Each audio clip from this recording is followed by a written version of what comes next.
Assalamualaikum warahmatullahi wabarakatuh.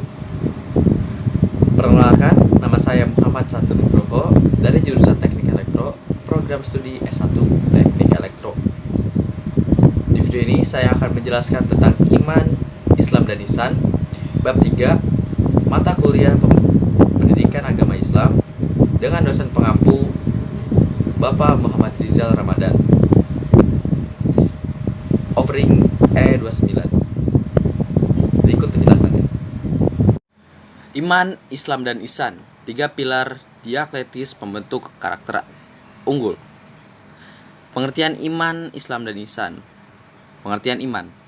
Kata iman dalam bahasa Arab merupakan bentuk masdar dari fi'il madli amana yang artinya percaya. Iman juga dapat diartikan dengan percaya dan kepercayaan. Iman memiliki dua arti. Arti yang pertama menggambarkan tentang sikap mental atau jiwa dari seseorang yang mempercayai atau meyakini. Sedangkan arti yang kedua menunjuk pada sesuatu yang dipercayai. Secara istilah, iman adalah mengucapkan dengan lisan, membenarkan dengan hati, dan melaksanakan dengan segala anggota badan.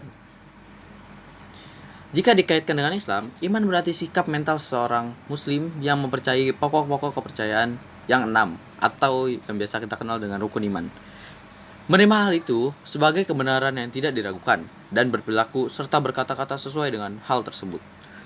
Rukun iman merupakan bagian pokok dari agama Islam yang di atasnya dibina ajaran-ajaran Islam. Kerangka iman yang mendasari keimanan seorang muslim dalam ajaran Islam berjumlah 6. Pengertian Islam. Kata Islam menurut bahasa berasal dari kata aslama yang berarti patuh, tunduk, dan berserah diri. Islam adalah nama agama wahyu yang diturunkan Allah SWT kepada rasul-rasulnya yang berisi wahyu Allah untuk disampaikan kepada manusia. Agama Islam berisi aturan-aturan Allah yang mengatur hubungan manusia dengan Allah, manusia dengan manusia, dan manusia dengan alam. Islam dalam pengertian ini adalah agama yang dibawa oleh para Rasulullah sejak Nabi Adam alaihissalam sampai Nabi Muhammad sallallahu alaihi wasallam. Agama Islam yang diturunkan Allah kepada semua nabi mengajarkan akidah yang sama, yaitu tauhid atau mengesahkan Allah Subhanahu wa taala.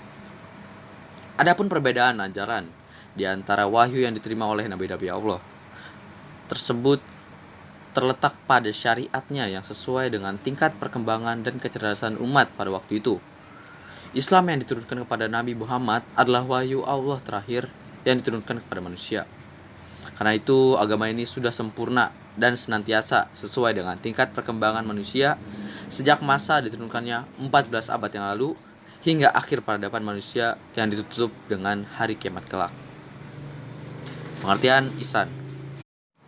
Ihsan dibagi menjadi dua, secara etimologis dan secara terminologis. Secara etimologis, kata ihsan berasal dari ahsana, yuhsinu, dan ihsanan yang berarti berbuat baik.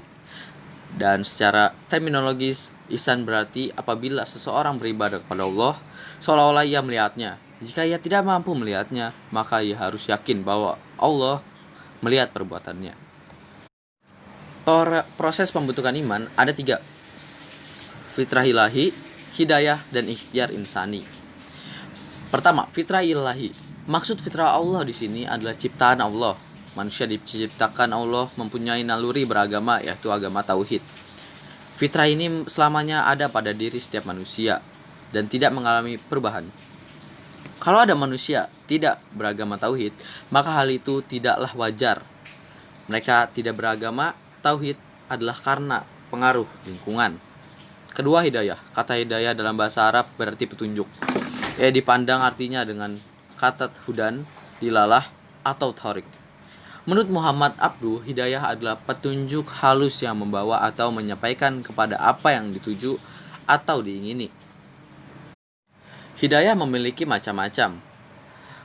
Menurut Abduh, ada 5 macam hidayah yang dianugerahkan Allah kepada manusia, yaitu pertama, hidayah al-wijdan al-fitri atau petunjuk insting dan intuisi. Yang kedua, hidayah al-hawas atau petunjuk indrawi. Yang ketiga ada hidayah al-aql atau petunjuk akal, dan yang keempat hidayah al-din atau petunjuk agama, dan yang terakhir hidayah al-taufik atau petunjuk khusus. Dari kelima hidayah itu, hidayah al-taufik adalah yang terpenting. Dengan hidayah ini, Allah langsung memberi petunjuk kepada hambanya sehingga dia selalu berjalan di atas jalan yang lurus. Dengan petunjuk ini, dimungkinkan orang yang lahir dalam keluarga non-muslim menjadi beriman kepada Allah.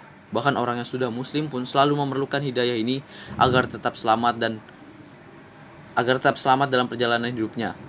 Hidayah ini yang selalu diminta oleh setiap muslim dalam sholatnya dengan mengucapkan ihdina al-siratal mustaqim. Yang ketiga ada ikhtiar insani. Iman yang ada dalam diri setiap muslim bersifat tidak tetap, kadang kuat, kadang lemah, suatu saat turun, dalam kesempatan lain naik. Oleh karena itu setiap muslim hendaknya mengetahui cara-cara meningkatkan iman dan berupaya mempraktekannya, terutama saat imannya sedang turun. Hal ini agar dirinya punya kesempatan besar meninggal dunia dalam keadaan membawa iman atau husnul khotimah.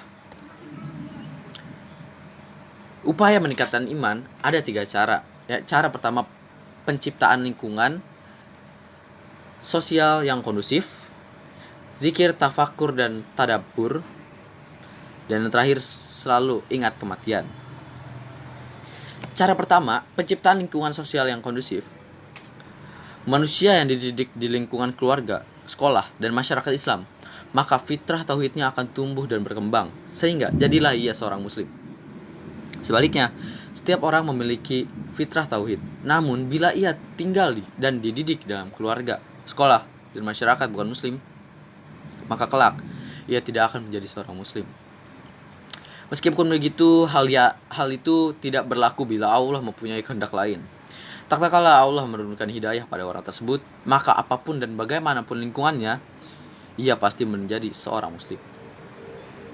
Namun, karena hidayah merupakan rahasia Allah, maka setiap muslim berkewajiban menyediakan lingkungan yang kondusif demi tumbuh dan berkembangnya fitrah tauhid, baik di lingkungan keluarga, sekolah, maupun masyarakat, sehingga dirinya, keluarga, dan tetangganya tetap menjadi seorang muslim. Bahkan orang yang beragama lain pun akan tertarik dan menjadi muslim pula. Dan cara kedua adalah zikir, tafakur, dan tadabbur. Iman dapat terbentuk melalui zikir, yaitu mengingat Allah SWT dan menyebut nama-namanya setiap saat dalam segala posisi dan keadaan. Karena orang yang berzikir akan selalu dekat dengan Allah, sehingga segala perilaku dan perbuatannya selalu memperoleh pancaran nur atau cahaya dari Allah SWT. Berzikir dapat dilakukan pula dengan merenung atau tadabbur dan memikirkan atau tafakur ciptaan Allah.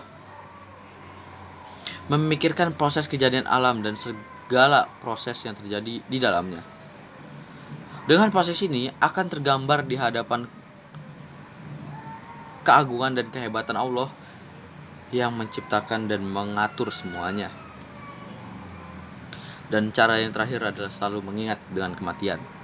Salah satu cara untuk mengingat mati adalah bertakziah kepada orang yang mati. Dalam kaitan takziah ini, seorang muslim dituntut untuk mendoakan orang yang mati, menggembirakan orang yang ditinggal mati, dan mengurus orang yang mati, seperti memandikan, mengkafani, mensolatkan, dan menguburkannya.